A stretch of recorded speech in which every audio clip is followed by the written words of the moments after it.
Okay, set 3 ng inyong PLDT Home Montera PSL Invitational 2016. Dapat nandito ng F2 Logistics Cargo Movers in black and ang New San Jose Builders Victorious in white. Alam mo, ang tingin kong mindset ng Cargo Movers Go. is, let's finish this ball game. Okay? Ngayon pa lang, tambakan na natin sila. At ang mindset dapat ng Victorious is, okay, let's limit our errors. This is a new set. So, tara na. Forget the mistakes, learn from them, and let's take this set. 16 excellent sets. Yun nangyari kanina sa New San Jose. Nauna yung talon sa lundag. Oo. The timing, no? Correct. Serafica, Pau is feeling it. Going to zone 5. Ang bilis ng bola ni Pau Soriano eh. Talaga namang you give her a perfect set like that. Ay, paglalaroan niya yon, andun si Bravo in front and walang nagawa yung blocking ni Bravo. When she saw na isa lang ang depensa niya, naidihis agad niya sa kanan. Oh, mabilis magbasa si Soriano. 2-0 is our score. Cargo Movers up in set 3. Serafica will go to the captain. Great read by Lara there. Once more, Cargo Movers. Meantime, Suyat. Cha. That's right. Trying again. On the other side. Oh, the ball is still alive here. Serafica. Going to Cruz.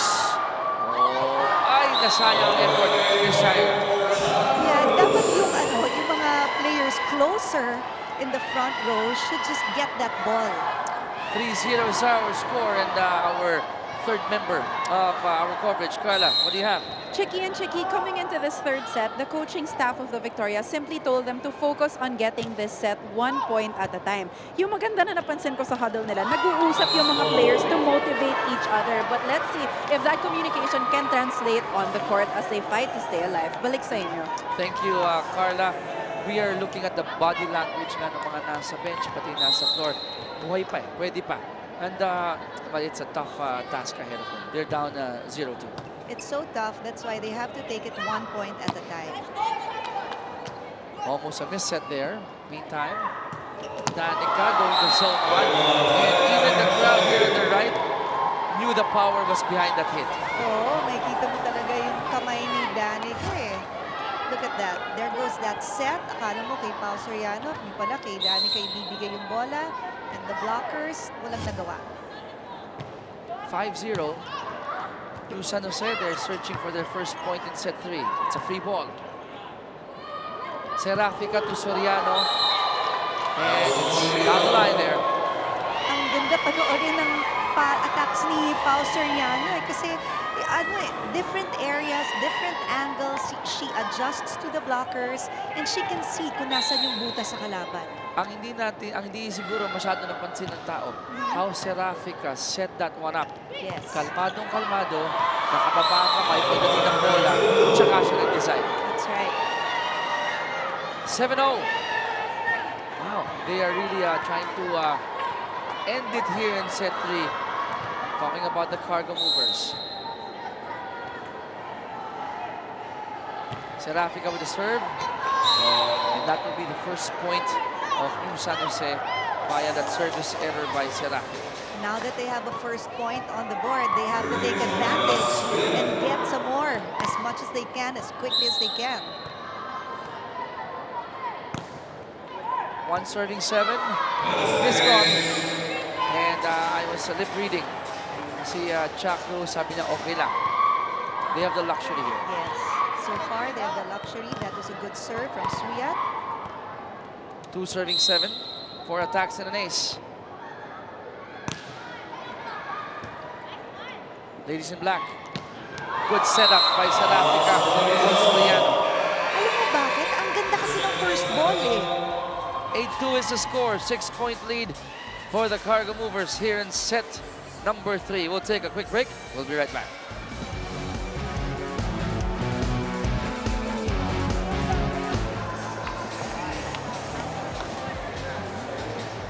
Serafica Janet Serafica, the setter earlier, para pa sa F2 Logistics. Sa kabila naman si Cabriana, ang isa sa mga tumutulong para makahabol dito ang kanyang kupunan ng New San Jose Builders Victorious.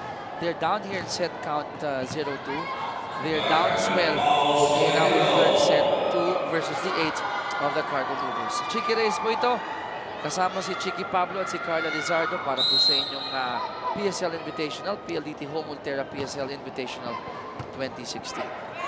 At the net, that's a gift. That's a gift for Abby. Kanina pa nagsa-struggle ang Victoria sa kanilang first ball. At when you give a regalo, it's like setting the ball to your opponent. At talaga namang hindi papakawalan yun ni Abby Maraño. Sabay may angas din. Tapos na yung Pasko, tapos na yung Valentine's, pero tumatanggap pa rin si Abby ng Oo, regalo. mga regalo. 9-2. Lara trying to save that one. Almost a point for them. Danica to the back. Lara will try again. Serafica. Cha. Vima, almost a miss set. And look at Chaku smiling while hitting that ball. The captain, bravo. Chak once more. And there's a whistle. And that point will go to F2 Logistics. There's a net infraction there from the Victorias. 10-2 and patuloy silang gumagawa ng malaking espasyo. Sa pagitan nila, talking about the ladies in black at itong New San Jose Builders. Good serve there from Soriano. Suyat from the back. Danica. Kita mo yung parang gigil sa mukha ni Danica even before hitting that ball. And ang mabigat doon, partner, that was targeted towards the libero. Tsaka ang hirap kasi kunin yung bola ng kaliwete. Hindi mo kasi matansya because you're so used to watching a right-handed hitter. Oo nga, no?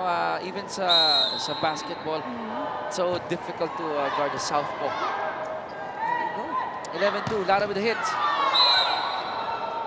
And they'll get their third point.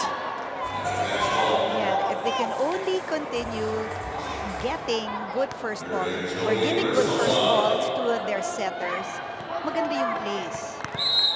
So they need to calm down and they need to get the service over. 3 serving 11. Versosa ang nag-serve. Good serve. Danica again. Almost a point there. And nobody was there to get the second ball.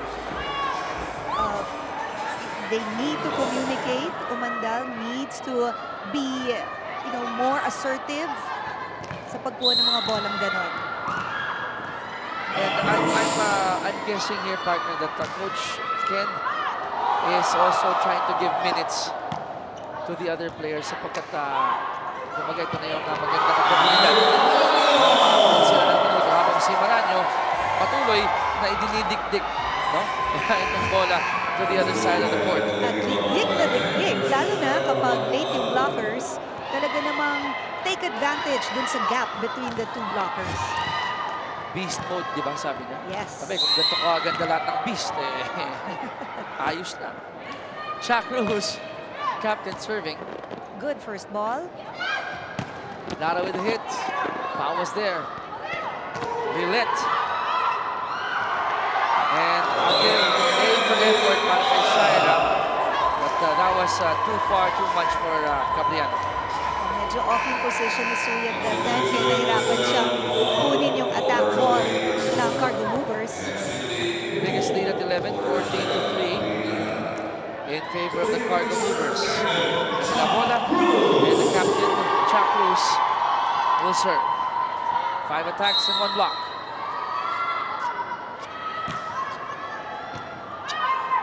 At the net, that's a gift para kay Lilette. And she thought na mali yung pagkakatama niya, no? She wanted to hit it powerfully, pero parang lumihis. But they still scored. It did the job. 15-3.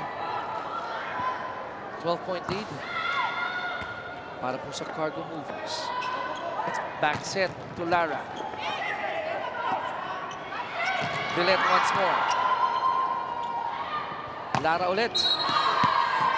That ball's out. And that will be the 4th point of the Victorious. Oh, at least itong si Lara, hindi namamatay yung energy level niya when she hits that ball. Talagang may power pa rin. Kahit na ba yung puntos 15-4 or 4 serving 15. The captain, Colleen Bravo, will serve 4 serving 15. Good first ball. Danica, zone 1. At anong sinasabi mo? That zone is always open. 16-4 is our score. 12-point lead para po sa kupunan ng Cargo Movers. Center. All right, here we go. Okay. Is that an error? Yeah, that ball landed on the line. Ang ganda nung service ni Jandrauli. Akala mo, out eh dahil napakataas. And then suddenly, kumurba.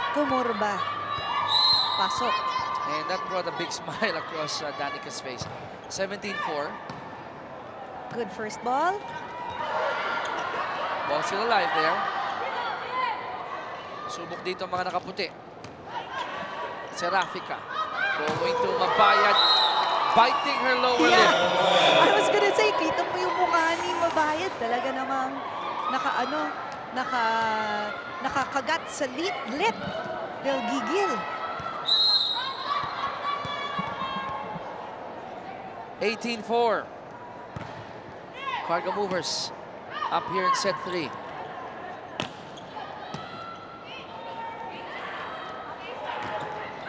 And that's in.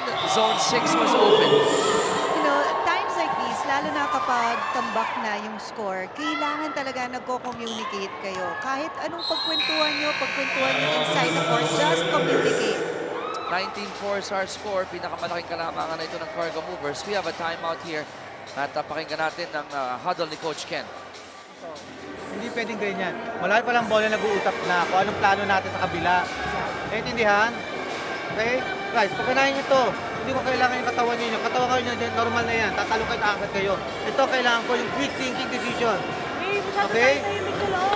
Pag pinagin mo quick yan, pagbalik, another quick, twice mo pagbabalikin yan. Dahil hindi alam ng kalaban na ano. Okay? Bagay natin yung system natin. Dalawang beses mo paulitin. Go! Alright, check your thoughts there. Ang sabi nga ni Coach Ken, di ba, malayo pa lang yung bola, dapat nag-uusap na kung ano ang play, ang tatawagin. Kung kailangan talaga communication at in-echo din yun ni Bravo, being their team captain. And the play that we're going to see here will be concentrating on Clemente. So let's see. Set 3 continues. Mindset. And that point will go again to the Cargo Movers. At partner, maganda lang ako dito ng yung result ng ating unang laro. Kanina po, nanalo ang RC Cola Army kontra sa Photon Toplander sa ating opening game. At let me correct myself. Ang laro po natin sa February 20, pagpunta natin ng Malolo Sports and Convention Center, it's F2 Logistics, unang game versus RC Cola. Yung second, I stand corrected, it's San Jose. Okay, New San Jose Builders kontra Photon. Alright. There you go. 21-4. Pako sa 4. Napako sa 4. Kaya nga sabi ni Coach Ken, ang kailangan niya isip, mindset. Positive pa rin dapat. Kailangan just bring the score closer. And in that hit by Abby Maranyo, she had all the time to plan the attack. Yeah. Alam mo, makikita rin kasi ng opponent na yung shoulders ng kalaban mo, drooping na eh. Kaya pag ganun yung kalaban mo, hard on that. 22-4. Para po sa kupunan ng F2 Logistics Cargo Movers. New San Jose Builders victorious. I'm sure pagbalik nila sa drawing board, they'll review yung tape nitong kanilang opening game. And I would like to believe, kasamang Chiki, condition to, madalas silang magkakasama. Sabi nga natin, di ba, top of the coverage. But it's just yung atmosphere ng Philippine Superliga, Yes. knowing that it's a commercial volleyball league. Yes. meron kang TV coverage, you know, the fans suddenly dadagsa, dadami. That will add up to the anxiety, that will add up to the pressure. That's right. Iba ng, iba ng environment to eh. So, kailangan talaga, when you get into the court, ayos yung mindset mo. As you can see, si Coach Ken, no, not really very satisfied with the performance because the score is 24-4. And any coach will really not be okay with that score. And Danica will end it there. 25-4 is the score of the third and final set. It's a three-setter here. Katulad din ng ating opening game kung saan makakakuha ng unang panalo ang F2 Logistics Cargo Movers. What a great start here for the ladies in black.